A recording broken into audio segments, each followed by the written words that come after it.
Hey, welcome back to another video of how to use basics. In this video, we are going to learn how to use Bumble Super Swipe feature. Bumble Super Swipe is a feature that allows you to show someone you are especially interested in. By using a super swipe, you let the person know that you are serious about connecting. Here's how to use it. Open a Bumble application. Swipe through a profile as you normally would until you find someone you are very interested in.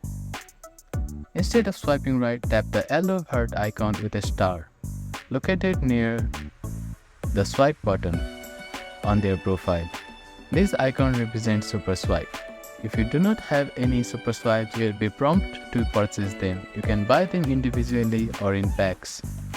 Once you have confirmed, the Super Swipe will be sent, and the person will see a notification that you used a Super Swipe on them when they come across a profile. Some tips for using Super Swipe. Since Super Swipe costs money, reserve them for profiles that really stand out. Also, by sending a Super Swipe, you are signaling serious interest, making a profile more likely to get noticed. Super Swipes are a great way to catch someone's attention and show you genuine interest.